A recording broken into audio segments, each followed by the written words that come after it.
pale by day but of a fiery luster by night. Pliny the Elder said this describing a stone known at the time as chrysolampis. Some academics speculate that Pliny was referring to a fluorite specimen and its unique characteristic, phosphorescence. The word fluorescent actually comes from the word fluorite, not the other way around. Fluorescence occurs when a material is exposed to UV light and emits light in the visible color spectrum, appearing to glow while it's exposed to the ultraviolet light. And phosphorescence is when that material continues to emit that visible light after the ultraviolet light has been removed. Julia Griffith discusses fluorescence in depth in a phenomenal, get it, video which I'll link to below in my description. Most, though not all fluorite, is fluorescent, and the stone has been known to fluoresce in every color. We don't know how early the fluorescence and phosphorescence of fluorite was discovered. It's not like they had blacklights 2,000 years ago, but we do know it was nonetheless prized in ancient times for its vivid colors and translucency. Before we dive into the history of fluorite, please take a second to like, subscribe, and answer this question for me in the comments. What do you think is the most underrated gemstone? I'll reveal my answer at the end.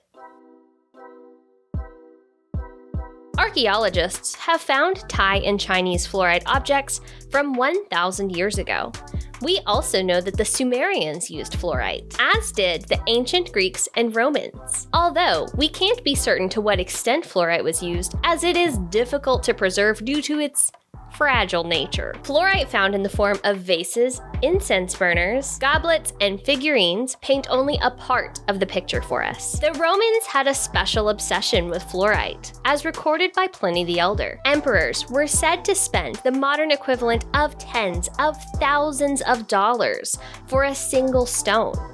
It was said that Gaius Petronius, an author and courtier during the reign of Nero, after being denounced to the emperor, destroyed his prized fluorite specimen rather than have it fall into the hands of Nero. Because, you know, he was a bad guy, and that whole "if I can't have it, no one can" thing. Pliny wrote of this, it came to be deemed the proof of wealth, the true glory of luxury, to possess something that might be destroyed in a moment. It's believed today that when Pliny wrote of Vasa Marina, he was referring to vessels carved from banded fluorite imported from Parthia. In fact, the word fluorite wasn't even introduced until 1833. Preceding its modern nomenclature, fluorite was called spath, and later spar, which eventually is where the term fluorspar came from. Fluor likely came from the Latin fluor, which means to flow, referring to fluorite's use as flux in the smelting process. Hi, these fluorite specimens here are from LuxeRox, a woman-owned crystal subscription box service based out of Colorado. Click the links in our description to subscribe to their 3 or 6 month crystal subscription box, which includes a curated museum-quality, palm-sized mineral or fossil, as well as a protective box and even a high-quality stand for display. See? Emerald green fluorite is the specimen for May, but if you don't want to wait that long, you can purchase individual crystals and crystal-related gifts. Now back to the video.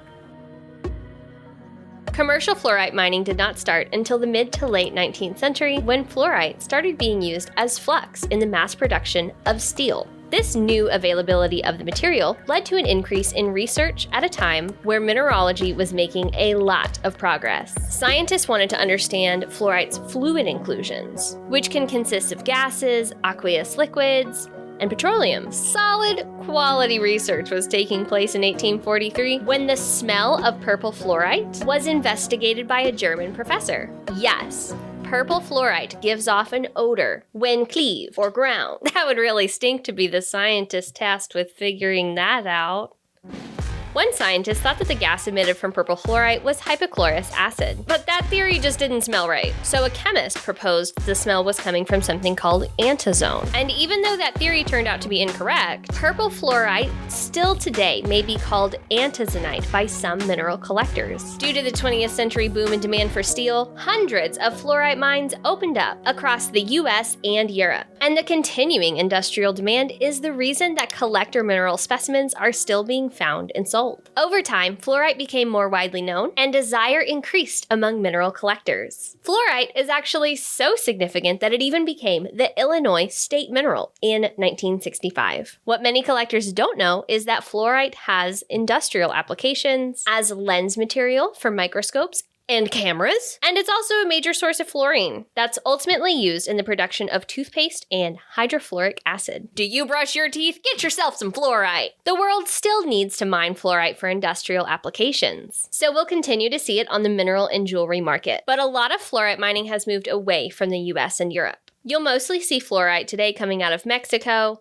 China, South Africa. These specimens are from Spain and Madagascar. At the beginning of this video, I asked you what you think the most underrated gemstone is, and I hope you left a comment below. Now it's time for my answer. I think the most underrated gemstone is garnet. Chain stores spent years marketing dark brown-red garnet to people born in January. And even today, most people don't realize that garnet can come in vivid colors, such as green, purple, orange, and various tones of red and pink. Garnet is a great stone for everyday wear and deserves much more attention than it gets. Check out some of these videos to learn more about garnet.